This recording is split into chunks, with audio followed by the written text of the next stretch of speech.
Oui, Ça marche. Je n'ai pas appris grand-chose à la radio, mais au moins, ça marche.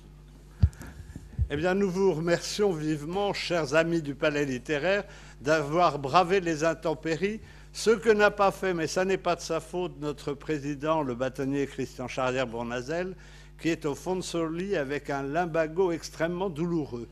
Donc, il m'a prié de bien vouloir l'excuser auprès de vous, ce que je fais bien volontiers. Et c'est donc à moi qu'il est choix de présenter M. Philippe Meyer, ce qui est à la fois un plaisir et un honneur. Alors je vais tâcher d'auditer. Vous remarquerez que nous faisons de la publicité et que vraisemblablement le Palais littéraire a trouvé un sponsor, ce qui est tout à fait satisfaisant. Et ce qui est satisfaisant, et c'est d'ailleurs une des premières fois où je vois notre trésorier présent dès la soirée, mais je suis sûr, je pense que c'est à cause de M. Philippe Meyer qu'il vient et non pas à cause de la publicité que nous sommes en train de faire. Bon. les robes seront courtes l'année prochaine. Oui, je ne pense pas que ce soit les robes d'avocat, peut-être celles de magistrat, on ne sait pas. Le fait est que je vais essayer d'auditer M. Philippe Meyer pour satisfaire mes auditeurs. Je pense que c'est la formule, et d'être aussi bref que possible, bien que si on prend l'avis de M. Philippe Meyer, je devrais utiliser toute la soirée et il n'aurait aucun temps de parole, ce que vous seriez les premiers à regretter. Donc, M. Philippe Meyer a commencé sa vie étudiante à Nanterre pendant les événements de mai 68, où il a été d'ailleurs un des promoteurs et un fédérateur d'ailleurs, où il a rencontré M. Paul Ricoeur. Il va rencontrer comme ça des tas de gens remarquables. Et après ses études de droit et sociologie, qui l'amèneront à un doctorat de sociologie, M. Philippe Meyer va d'abord s'orienter vers la délinquance juvénile et la sociologie de la délinquance juvénile. Alors, je pensais présenter, puisque tout le monde le connaît ici, je pensais qu'il était plus utile que je vous présente à lui, puisque vous constituez un échantillon sociologique très intéressant, mais pas pour un sociologue de la jeunesse, bien que vous soyez tous jeunes de caractère. Mais de la jeunesse délinquante. Et surtout pas de la jeunesse délinquante. Mais c'est en ça que vous êtes intéressant pour lui et une mine d'observation pour un sociologue qui est toujours intéressante. Vous êtes le Palais, et particulièrement le Palais littéraire, par ses adhérents, par son passé, reste un des bastions je dirais du barreau et de la magistrature traditionnelle. Je vous rappellerai que le Palais littéraire a été en quelque sorte inauguré, bien qu'il n'en ait jamais été le président, par Poincaré en 1913, et que nous avons donc plus de 101 ans à l'heure actuelle pour les plus âgés d'entre nous. Donc, ce palais littéraire représente tout ce qui était pour nous le vrai palais, avec la conférence et certaines autres institutions. Tout ça va changer, heureusement, grâce au progrès. Vous êtes un spécialiste du progrès, donc le progrès peut peut-être encore un peu attendre notre définitive retraite pour se manifester chez les avocats, mais bien sûr, ce sera parmi les dernières années où nous serons ici ou à la salle des conférences pour le Palais littéraire, puisque nous allons partir vers les Batignolles et que la loi Macron va faire de nous des éléments économiques importants, très importants. Donc notre côté avocat défenseur deviendra de plus en plus ténu. J'espère que ce ne sera pas. Certains le pensent, d'autres ne le pensent pas. C'est un véritable problème et de véritables questions. J'en reviens donc à M. Philippe Meyer, qui ayant terminé ses études à Nanterre et va se diriger vers le journalisme un peu par des voies détournées, après avoir quand même été travaillé pour la délinquance juvénile, non pas pour qu'il y ait des délinquants juvéniles, mais dans cette matière qui est passionnante et qui le rapproche d'une certaine façon des magistrats et des avocats. Alors il s'est fait journaliste. C'est assez curieux parce que le papa de Philippe Meyer fabriquait des navires. Sa maman était une demoiselle Fraissinet, c'est mon nom. Donc, il aurait dû terminer sa carrière sur l'onde, où l'a commencé. Or, c'est sur les ondes, finalement, qu'il va le plus se manifester et que c'est comme ça qu'on le connaît. Il va être journaliste d'ailleurs assez éclectique, puisqu'il a collaboré à la revue Esprit, qu'il a ensuite été au Point, à l'Express, enfin, je vous passe de tous ces bons hebdomadaires que nous connaissons tous et que nous lisons.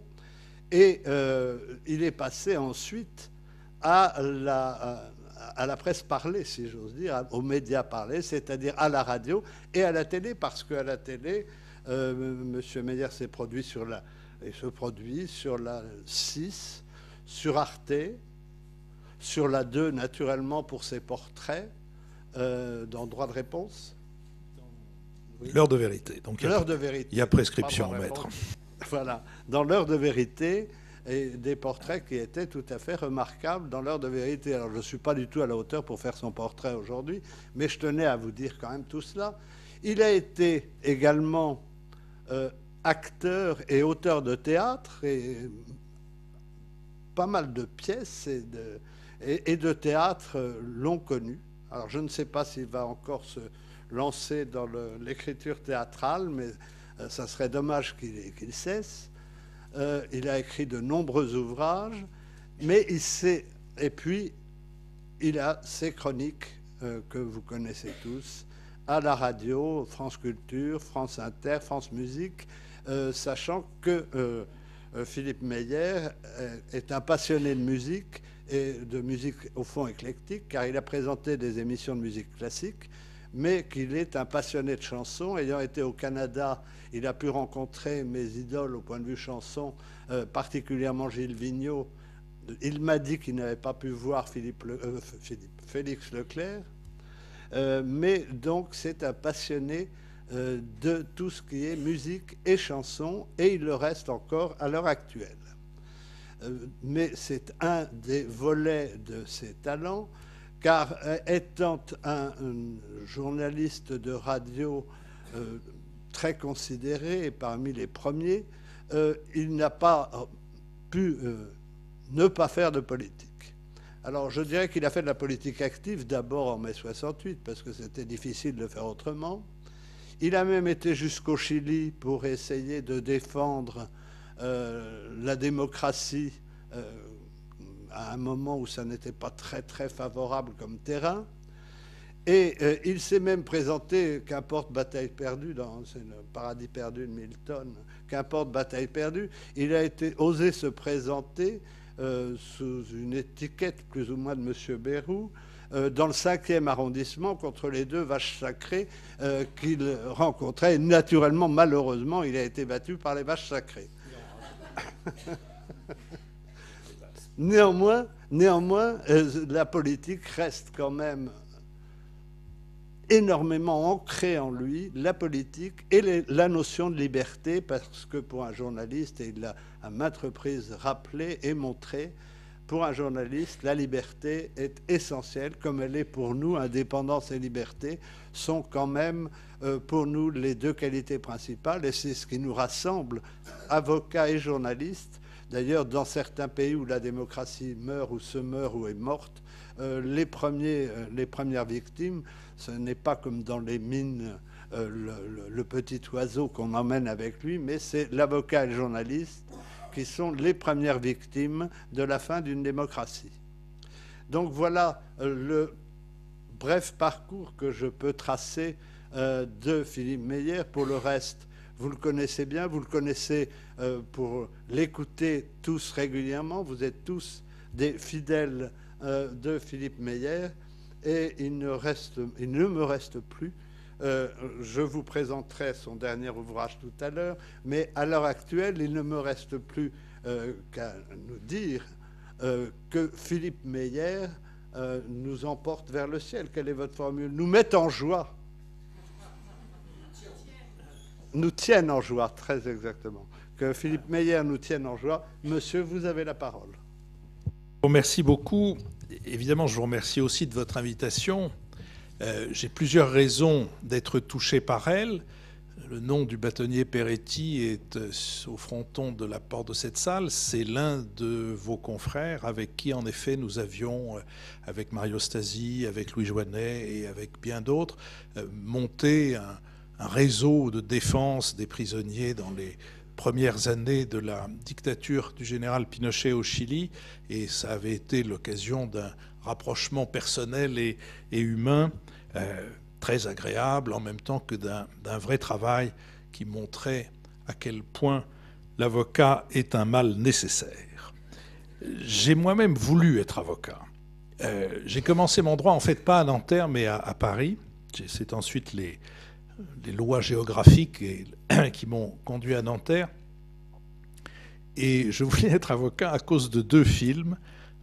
Un film de Billy Wilder qui s'appelle Témoin à charge avec Marlène Dietrich, Charles Lawton évidemment, Tyrone Power, et un autre film d'Otto Preminger qui s'appelle Autopsie d'un meurtre avec James Stewart, George C. Scott, Ben Gazzara et Elie Remick. Curieusement, ce sont 2 histoires absolument formidables et formidablement racontées. Et si vous n'avez pas eu déjà l'occasion de voir ces films, je vous les recommande. Mais ce sont 2 histoires dans lesquelles le client floue l'avocat, le trompe et réussit à l'attirer dans son propre jeu. C'est pourtant ça qui m'avait donné envie d'être avocat et de me lancer dans l'étude du droit, et considérant que la sociologie était au fond une façon de passer le temps agréable et pas du tout une matière sérieuse.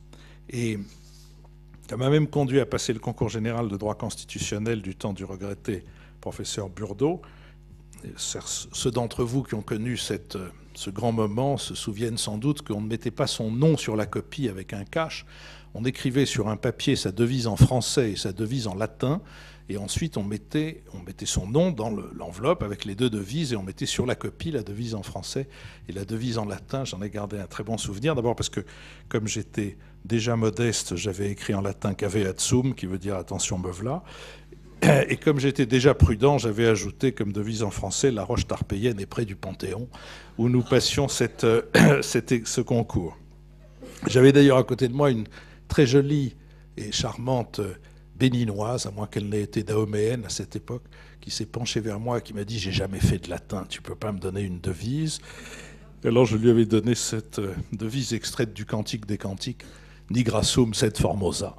Je suis noir et pourtant belle, disaient longtemps les traductions qui ont maintenant été rectifiées, car on s'est aperçu que le sed était une conjonction de coordination, qu'il fallait donc traduire « je suis noir et belle ».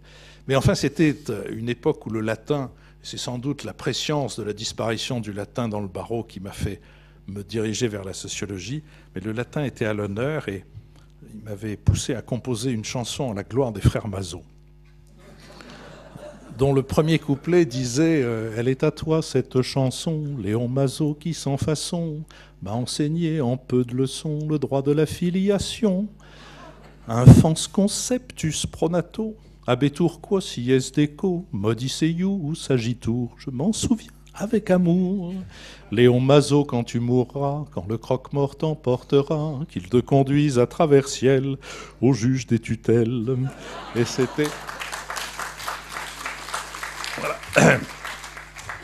Je crains que la bonne partie de cette causerie ne soit terminée.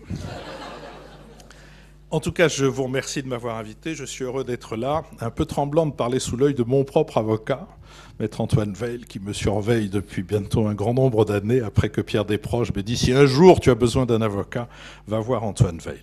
Pierre est mort, j'ai eu besoin d'un avocat et j'ai eu le bonheur d'aller voir Antoine Veil. J'ai décidé d'aborder le sujet qu'on m'a proposé de traiter, journalisme et démocratie, dans une perspective cavalière, à la fois cavalière et historique. Je pense en effet profondément que l'une des choses qui manque à la réflexion sur la presse, que ce soit celle des journalistes ou que ce soit celle des lecteurs de journaux, des auditeurs de radio ou des téléspectateurs, c'est la connaissance des spécificités de la presse en France et de son histoire. C'est donc, j'espère que vous me le pardonnerez, c'est donc sous cet angle-là, en allant jusqu'à la période contemporaine, et encore une fois d'une manière cavalière, que je voudrais vous présenter la question du journalisme et de la démocratie. Que l'existence d'une presse libre soit une condition, voire un élément constitutif de la démocratie, c'est un axiome qui se prouve par la négative, je veux dire par la sévérité du contrôle des moyens d'information indépendants dans les dictatures. Dans ces pays, il faut chercher ailleurs que dans les médias l'expression de l'opinion à l'égard du pouvoir. Le vaudevilliste et librettiste d'opéra Eugène Scribe, dans son discours de réception à l'Académie française, déclarait « Je définirai l'Ancien Régime comme une monarchie absolue tempérée par la chanson ». Comme on peut s'en convaincre en consultant à la Bibliothèque nationale le richissime fonds Coirot, ça n'est pas la Gazette ou le Moniteur français qui prenaient leur distance vis-à-vis du pouvoir, c'étaient les bateleurs du Pont-Neuf voisin. Ils faisaient circuler à leurs risques et périls des vérités non admises par la Cour ou par les ministères, ce qui n'en faisait d'ailleurs pas des vérités vraies, puisque nombre des chansons brocardant les puissants ou dénonçant des scandales étaient des œuvres de commande, et que bien des plumes de chansonniers sont des plumes mercenaires, qui défendait sans grand scrupule des intérêts particuliers. Le financier Las en fit la cuisante expérience lorsque les fermiers généraux menacés firent composer des ritournelles jetant le doute sur son système et tournant en ridicule les naïfs qui lui accordaient leur confiance. Dans la défunte Union soviétique, ce n'est que par les anecdotes, ce qu'on appelait en russe les anecdotes, les blagues et les histoires drôles que l'on pouvait se faire une idée pas trop inexacte du faible degré d'adhésion de la population au régime. Le peuple raffolait de ces anecdotes et les faisait circuler de bouche à oreille sans crainte des 3 années de prison que promettait le code pénal soviétique à tout colporteur d'anecdotes antisociales. À propos des 2 quotidiens impavidement officiels, la Pravda, autrement dit la vérité, et les Izvestia, autrement dit les informations, une blague fort répandue constatait l'impossibilité de trouver la vérité dans les informations et des informations dans la vérité. Plus sérieusement, on ajoutera que les journalistes comptent souvent parmi les premières victimes des dictatures et que le contrôle des médias est toujours l'un des premiers objectifs des régimes autoritaires et des gouvernements liberticides. Aujourd'hui, à ma connaissance, 129 de mes confrères sont emprisonnés de par le monde pour avoir exercé leur métier, beaucoup en Chine, beaucoup à Cuba, beaucoup en Birmanie, en Turquie. Et si les ONG vouées à la surveillance de la liberté de la presse n'ont recensé l'année dernière aucun journaliste emprisonné en Russie, souvenons-nous que ces dernières années, 3 ont été assassinés, Ilya Zimin, Evgeny Gerasimenko et Anna Politkovskaya. Leur assassinat porte à 15 le nombre de confrères éliminés dans ce pays depuis 2002 par le moyen du meurtre, sans que les exécuteurs de ces basses œuvres aient pu être retrouvés et jugés, ni leurs commanditaires identifiés et punis. Aucune utilisation paresseuse ou malhonnête de la puissance des médias, aucune instrumentalisation, aucun abus ne peut justifier de s'écrier, comme l'a fait Balzac dans sa monographie de la presse parisienne, « Si la presse n'existait pas, il faudrait ne pas l'inventer ». Je m'arrêterai pourtant sur le caractère actuel du développement que Balzac donne à cette exclamation de colère, à cette malédiction, lorsqu'il la répète la même année dans Les Illusions perdues. Le journal, écrit-il, au lieu d'être un sacerdoce, est devenu un moyen pour les partis. De moyens, il s'est fait commerce. Et comme tous les commerces, il est sans foi ni loi. Tout journal est une boutique où l'on vend au public des paroles de la couleur dont il les veut. S'il existait un journal des bossus, il prouverait soir et matin la beauté, la bonté, la nécessité des bossus. Un journal n'est plus fait pour éclairer, mais pour flatter les opinions. Ainsi, tous les journaux seront, au bout d'un certain temps, lâches, hypocrites, infâmes, menteurs, assassins. Ils tueront les idées, les systèmes, les hommes, et fleuriront par cela même. Ils auront le bénéfice de tous les êtres de raison, le mal sera fait sans que personne n'en soit coupable. Napoléon a donné les raisons de ce phénomène moral ou immoral, comme il vous plaira, dans un mot sublime que lui ont dicté ses études sur la Convention, « Les crimes collectifs n'engagent personne ». Le journal peut se permettre la conduite la plus atroce, personne ne s'en croit sali personnellement.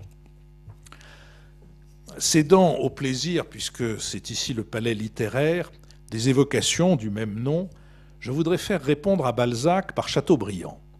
C'est sur l'inéluctabilité du rôle des journaux dans la vie politique que Chateaubriand fonda la campagne de défense de la liberté de la presse qu'il mena avec l'Académie française et la Chambre des pairs en 1827.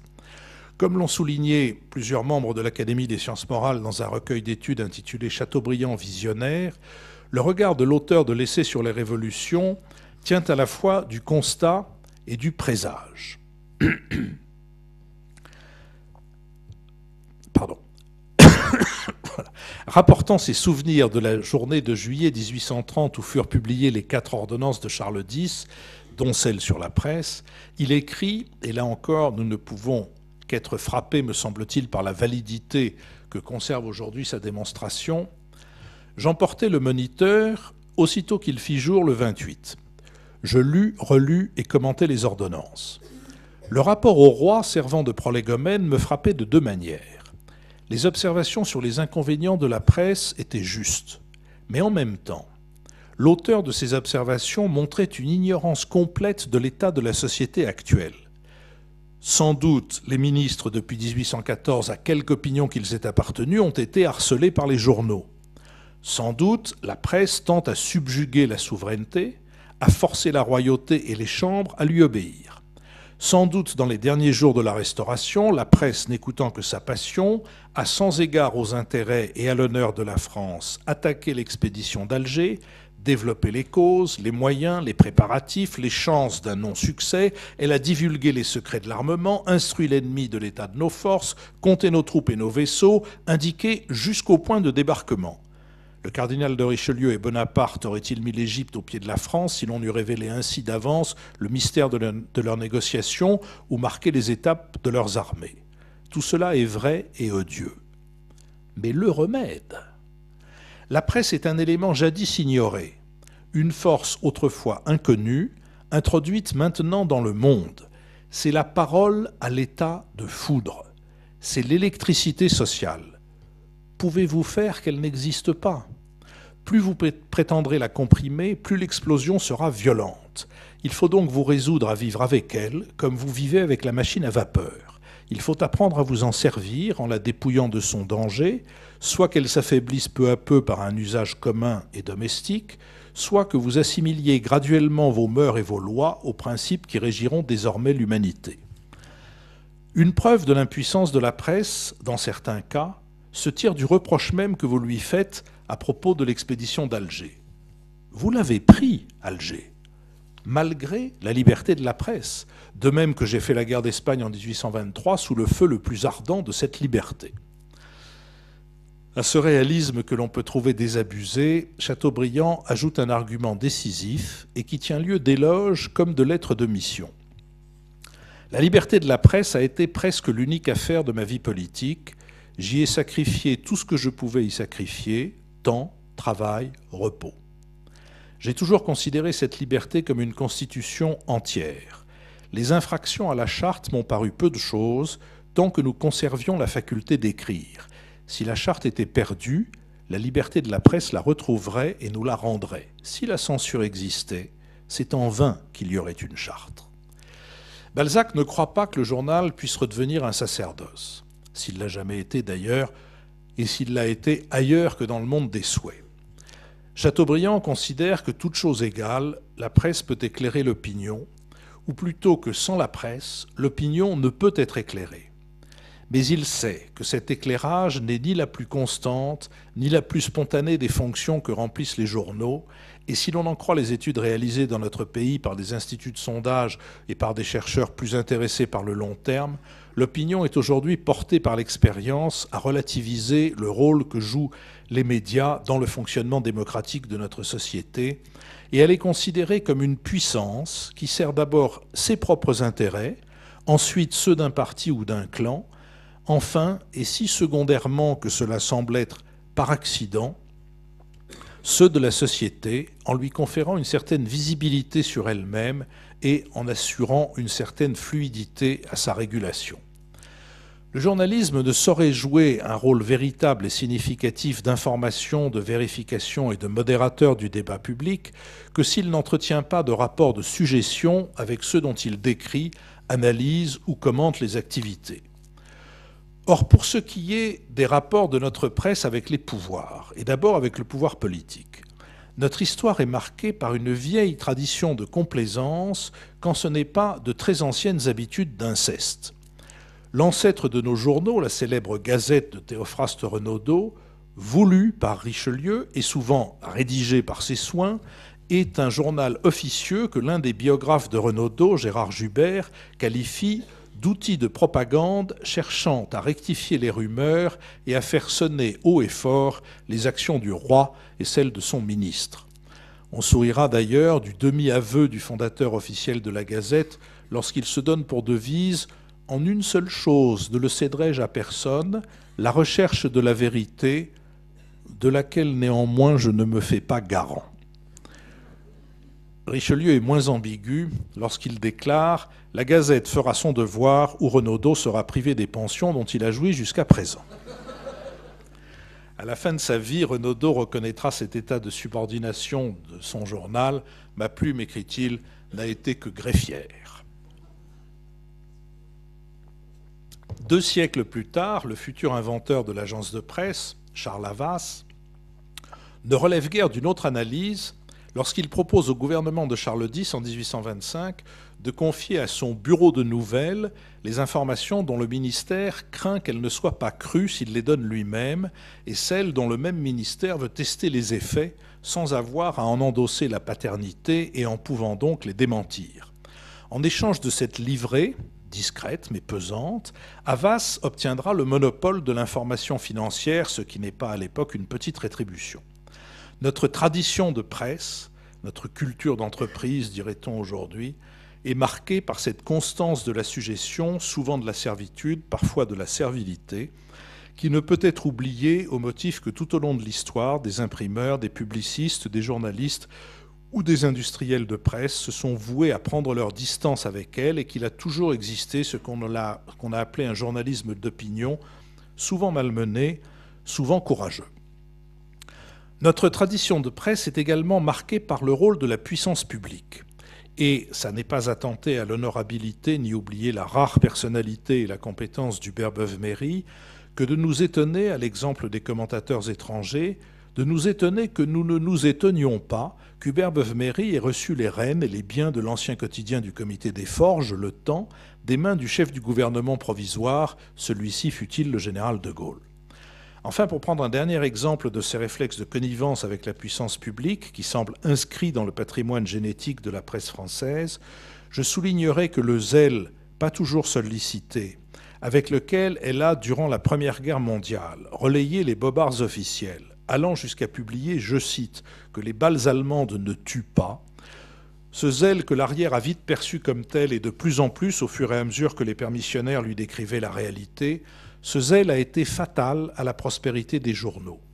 Jamais, après 1918, en dépit des progrès de l'enseignement, la presse quotidienne française d'intérêt général ne retrouvera le niveau des tirages qui étaient les siens au début du XXe siècle. Il est sans doute utile de rappeler, tant est répandue l'idée que nos concitoyens seraient, pour Dieu sait quelle mystérieuse raison, rétifs, voire allergiques à la lecture des journaux, qu'à la veille de la Grande Guerre, la France était le pays d'Europe où circulait le plus grand nombre et le plus fort tirage de quotidiens nationaux. Des 80 titres de 1914, il n'en restera que 31 25 ans plus tard, 28 en 1947 après la floraison de la Libération et ses publications éphémères, 14 en 1952.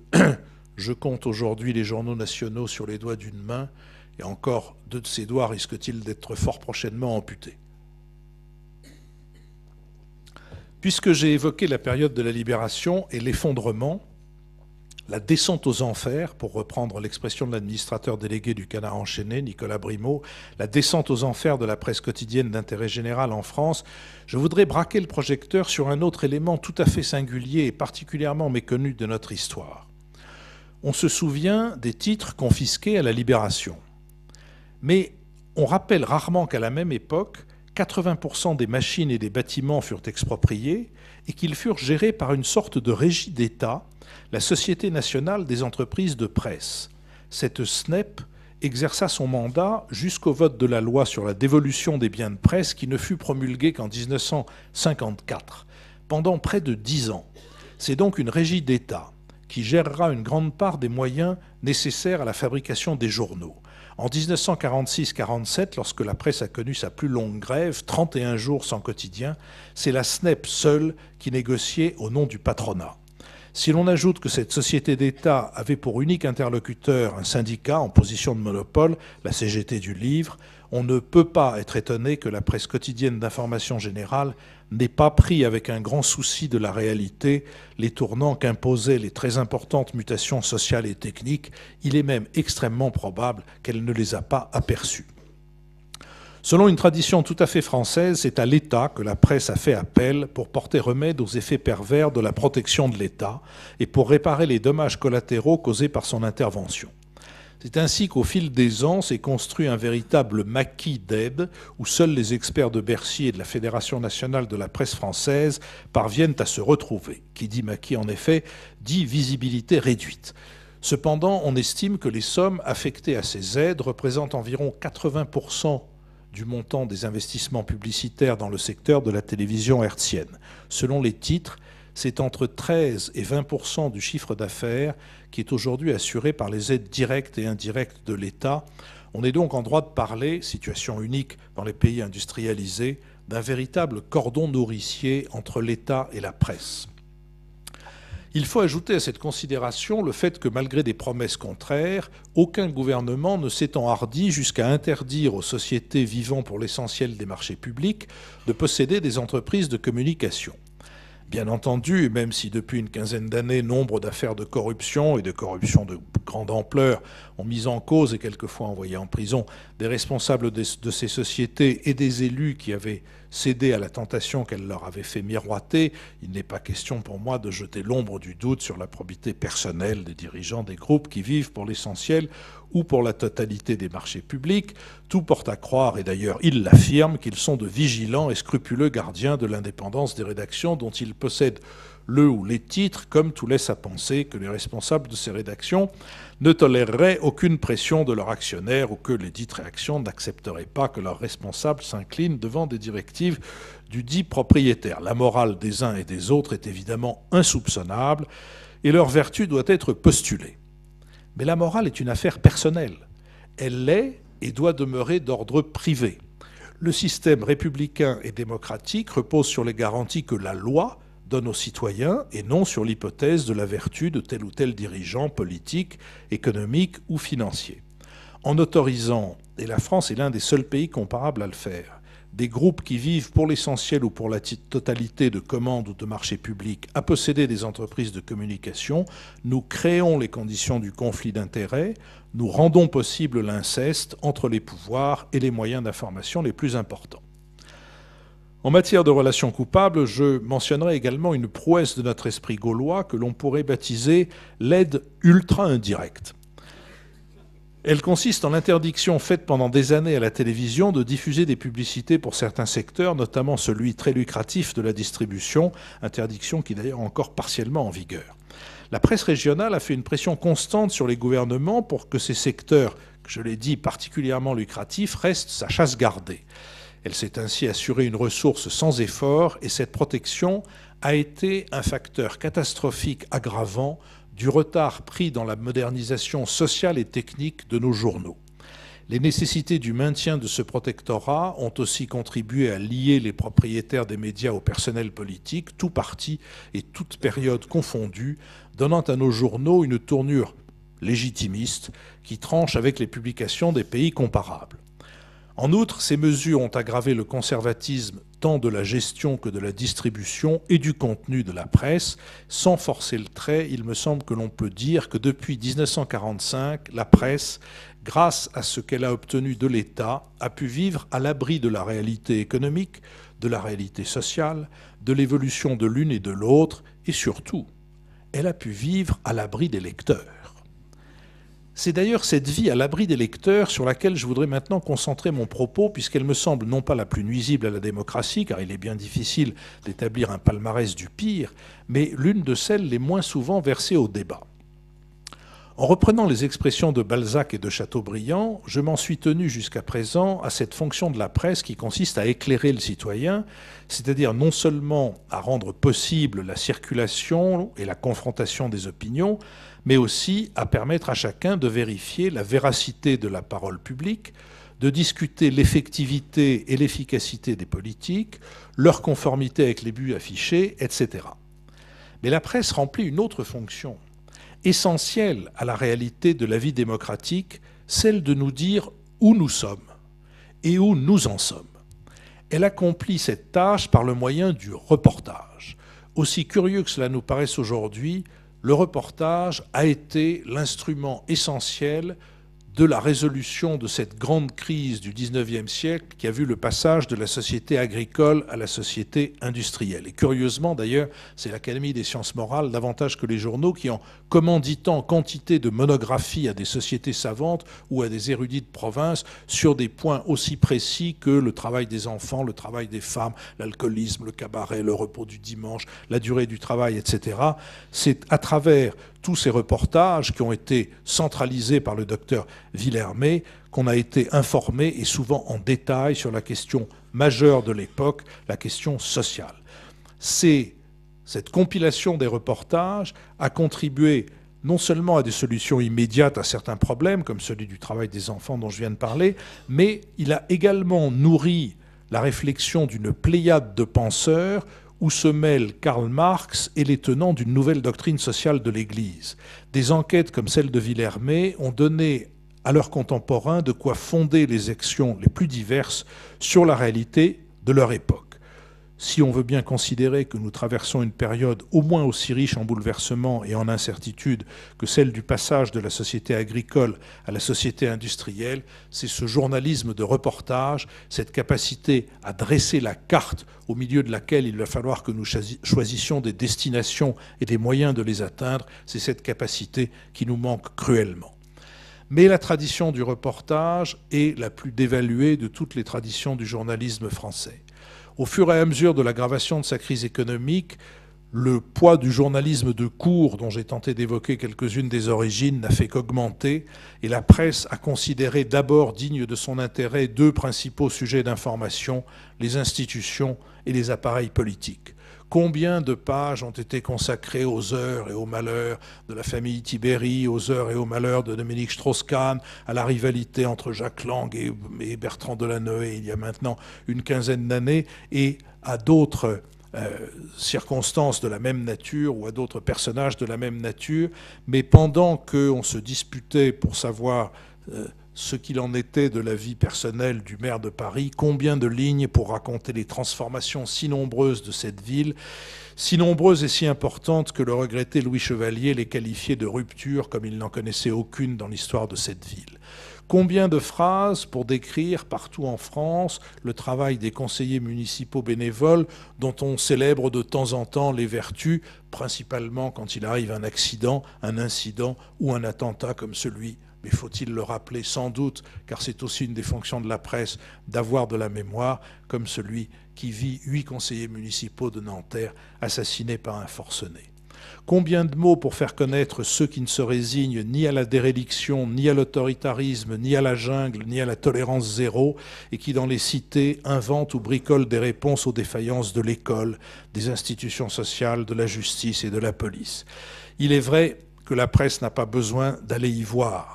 Elle n'a pas besoin d'aller sur place, elle n'a qu'à recourir au sondage.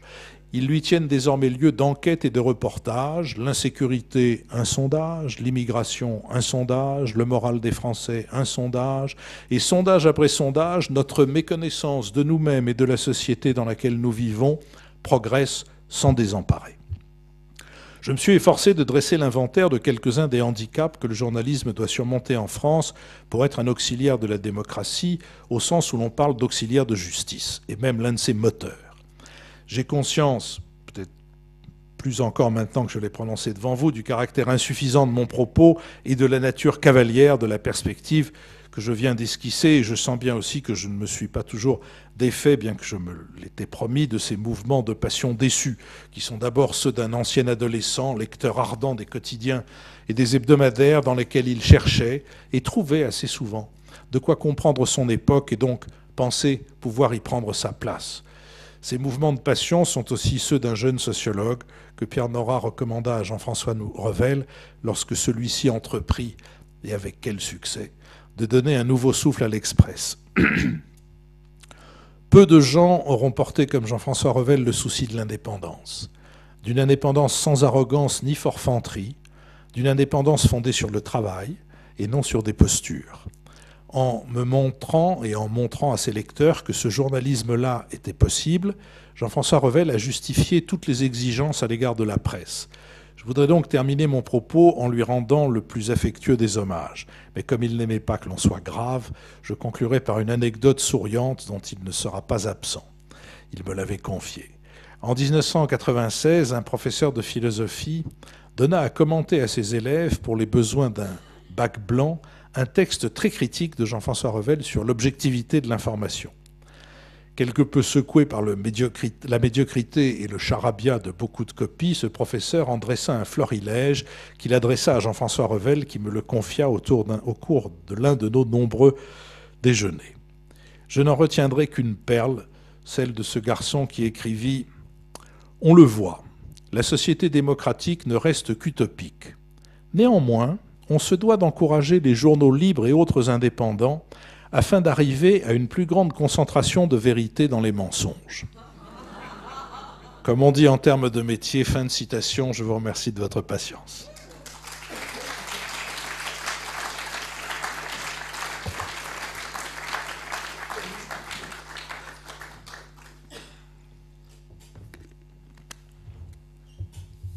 Eh bien, en notre nom à tous, il m'appartient pour terminer de vous remercier pour cette trop brève conférence. On vous aurait écouté pendant des heures. On en retient un certain nombre de choses. D'abord, vous avez tracé, je n'ai pas lu dans votre biographie que vous vous intéressiez beaucoup à la gravure et à la peinture, plus au chant et à la musique, mais vous nous avez tracé du journalisme actuel un portrait qui est plus une eau forte, avec beaucoup d'acide, et heureusement la lumière finale grâce à Jean-François Revel. Vous n'avez pas beaucoup parlé du journalisme parlé. Or, le journalisme parlé, vous en êtes un vivant exemple, et c'est peut-être lui qui en partie ruine aussi la presse écrite, car l'homme est naturellement paresseux, et ce qu'on lui a dit, il n'éprouve pas ensuite le besoin de le lire et de le commenter. Mais il reste que vous tracez à l'eau forte un portrait de journalisme indépendant, un portrait de la liberté, un portrait du courage également, et un portrait qu'on retrouve dans votre livre peut-être, des flâneurs salariés que sont les journalistes vraiment indépendants et qui sont curieux de tout et aiment les autres, et aiment la vie également. Et malheureusement, peut-être n'y a-t-il plus assez de journaux pour nous le montrer, mais c'est un sujet de réflexion pour nous tous. Certaines des phrases de Balzac pourraient peut-être s'appliquer à la profession actuelle d'avocat, mais on ne va pas discourir là-dessus et nous resterons sur le journalisme et sur l'indépendance des journalistes et la liberté. Et je tiens donc à vous remercier pour cette soirée remarquable que vous nous avez fait passer. Allez-y. Non, simplement, je ne savais pas s'il y avait des questions ou pas, donc j'ai essayé de faire court pour le cas où. Mais je ne voudrais pas créer je ne voudrais pas innover, mais je ne voudrais pas non plus me dérober à d'éventuelles réflexions, questions, objections, condamnations, avec ou non circonstances atténuantes dues à l'âge du... Bonsoir, monsieur. Pierre Deslanges, magistrat. Comme tous les présents, je vous apprécie beaucoup et vous connaissant bien, je ne puis imaginer qu'une omission de votre part soit involontaire. Et dans votre propos très complet, vous n'avez en aucun moment évoqué ce que vous attendiez ou pas du journalisme en ligne et de son développement. Non, parce que je pense que Le journalisme en ligne relève davantage d'une analyse économique de la presse actuelle que d'une différence de contenu. D'une certaine manière, il a aggravé les caractéristiques de cette presse de complaisance dont j'ai parlé, et qu'au fond, il est plus proche de Closer, souvent, que de la revue Esprit, si vous voulez, pour faire un grand écart. Alors, peut-être m'objecterez-vous qu'il y a dans ce journalisme en ligne un journalisme d'investigation. C'est peut-être ça, d'ailleurs, que j'ai eu tort d'omettre. Je ne suis pas très croyant dans le journalisme d'investigation. Pourquoi ? D'abord parce que je crois que le journalisme de reportage dont j'ai parlé est beaucoup plus important. Je pense encore une fois que raconter la société, la rendre visible, intelligible et donc éventuellement transformable à tout le monde, sans se comporter comme un directeur de conscience ou comme quelqu'un qui cherche sa place et qui, tout en se parant des vêtements du témoin, se comporte comme un acteur, je crois que le journalisme de reportage est infiniment plus important. Je vois d'ailleurs que ceux d'entre nous qui croyons cela sommes pour la plupart, nous avons demandé le refuge à l'édition. Moi-même, je viens de faire un livre de reportage qui n'aurait pas trouvé preneur dans la presse. Et quand j'avais fait en 92 un autre livre sur la France qui s'appelait Dans mon pays lui-même, le livre avait été si bien accueilli même par les confrères, comme vous savez ce que c'est que la confraternité, une haine vigilante, comme disait Mauriac, mais par les lecteurs, que je pensais que le journal dans lequel j'écrivais à l'époque, l'hebdomadaire dans lequel j'écrivais à l'époque, allait tout naturellement me proposer de faire une fois par mois les 4 ou 5 dernières pages en constatant que, comme sociologue, j'avais fait essentiellement du terrain, je ne suis pas une tête théorique, et il n'en a rien été. On m'a tapé sur l'épaule en me disant « c'est formidable, ton livre marche, c'est génial ». Mais on n'en a tiré aucune conséquence à l'intérieur. Donc j'ai continué à faire ça. C'est plus confortable et on gagne beaucoup mieux sa vie en vendant bien un livre qu'en faisant pour le même salaire 4 pages de plus dans un journal. Mais bon, alors Florence Aubenas, c'est pas un bon exemple, c'est un très bon exemple de journaliste, mais c'est pas un bon exemple de quelqu'un qui s'est réfugié dans les livres, puisque ce qu'elle vient de publier en France, un remarquable livre, est une récollection des articles qu'elle a publiés dans Le Monde. Mais Jean-Paul Kaufmann, mais d'autres qui d'ailleurs sans être journalistes font comme ils en ont le droit, œuvre de reporter, Axel Kahn par exemple dans son livre, et d'autres bien avant les années précédentes, on trouve notre salut, notre soutien dans l'édition bien plus que dans la presse, qui d'ailleurs en plus aujourd'hui prend prétexte des difficultés financières pour réduire, et c'est exactement la même chose à la radio de service public et à la télévision de service public que dans les autres moyens d'expression. Le journalisme d'investigation, c'est quand même essentiellement un journalisme de délation. Plus exactement, c'est un journaliste qui part d'une délation et qui ensuite, alors quand il est honnête, ce qui arrive quand même assez souvent, vérifie les informations qui lui ont été données. Mais pour prendre un exemple un peu ancien, qui ne devrait pas trop soulever de passion, quand le Canard enchaîné a publié la déclaration d'impôt de Jacques Chaban-Delmas, cette déclaration d'impôt était parfaitement exacte. Le Canard avait vérifié et ils ont publié une information exacte.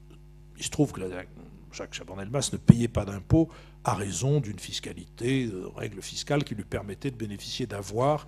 Mais enfin, le Premier ministre qui paye 0 francs d'impôt, avec la photo de la déclaration publiée dans le Canard enchaîné, ça ne le fait pas, comme on dit aujourd'hui.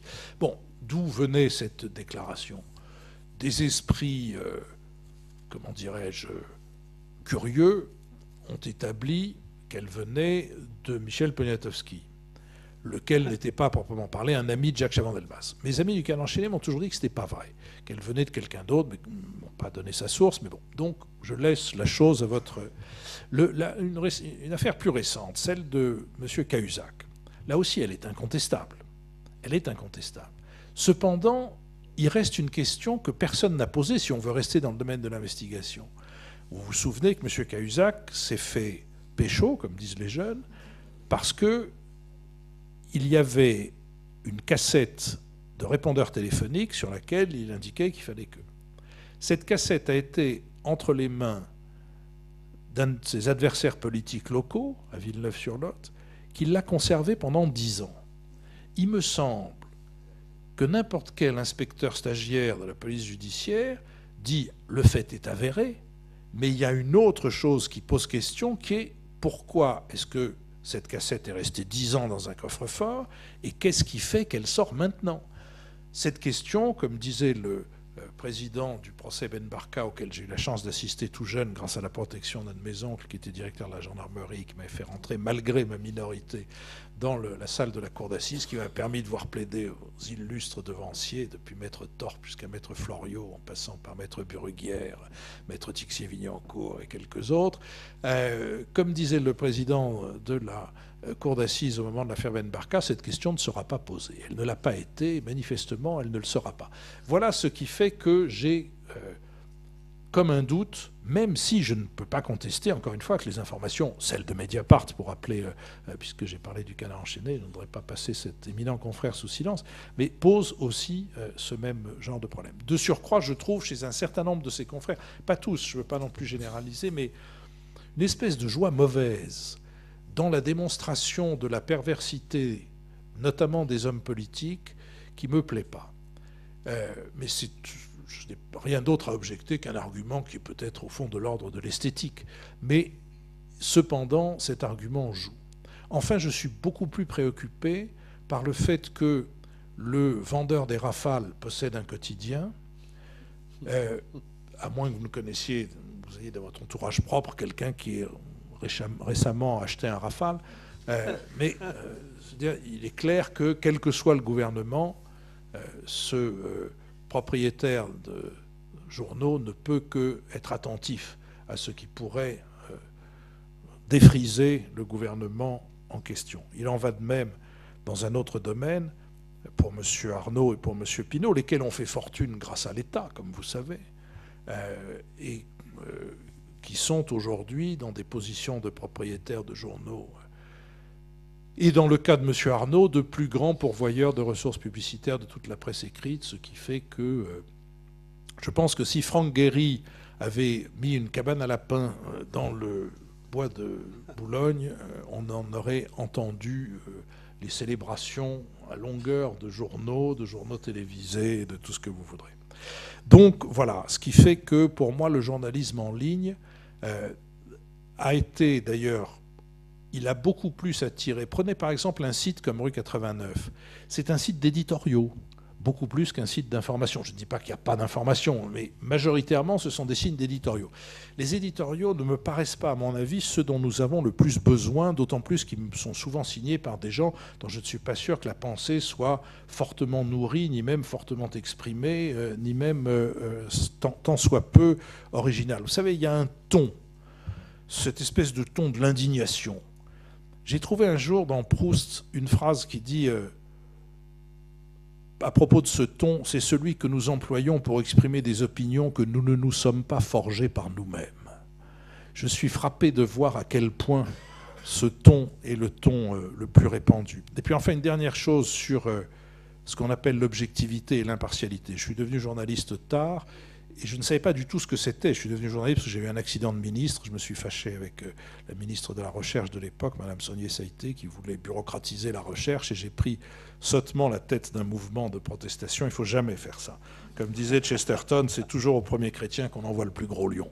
Et donc elle m'en a beaucoup voulu et elle m'a coupé les crédits. Donc un chercheur sans crédit et sans salaire par la même occasion n'est pas grand-chose. Donc François Furet m'avait gentiment réservé une place à l'école des hautes études, mais il fallait attendre 2 ans qu'elle se libère, que son titulaire parte à la retraite. Et donc je m'apprêtais à aller faire l'attaché culturel quand Pierre Nora a entendu Jean-François Revel, qui était un de ses très proches amis, dire qu'il avait besoin de quelqu'un. Et bon, voilà, on nous a présenté, puis ça a été un coup de foudre d'amitié qui a duré 25 ans. Et donc, acceptant de devenir journaliste, je me suis dit, il faudrait quand même que je me renseigne un peu. Et donc, je suis entre autres allé voir Hubert Beuve-Méry, avec qui j'avais travaillé pour une fondation et que ma famille connaissait. Et il était encore au Monde, non pas comme directeur, mais il avait son bureau au 9e étage. Le Monde était encore rue des Italiens, et là où siège aujourd'hui une magistrature redoutée. Et donc, il m'avait invité à déjeuner au Petit Riche, qui est un restaurant qui existe toujours, mais ça m'avait toujours fait rire, parce que les gens du Monde vous invitez au Petit Riche, ça leur va comme un gant. Et donc, bon, on déjeune. Et alors, je dis, voilà, Hubert, on m'a proposé de dame, je lui explique le truc, et est-ce que vous pensez que je devrais dire oui? C'était là. Et alors, il levait un peu la voix dans les chaussettes, comme ça, et il me dit, oh, oui, vous devriez essayer, ça peut être amusant. Alors je dis, bon, bah, alors je vais m'amuser, mais là, l'impartialité, l'objectivité, qu'est-ce que c'est en fait? Vous pouvez me donner un exemple de comment... Et il m'a dit, oh, c'est très très important. Si vous entrez dans le métier, c'est très très important, vous verrez. Mais alors, écoutez, si vous entrez vraiment dans le métier, je pense, commencez donc par vous essayer à une subjectivité désintéressée. J'essaye encore.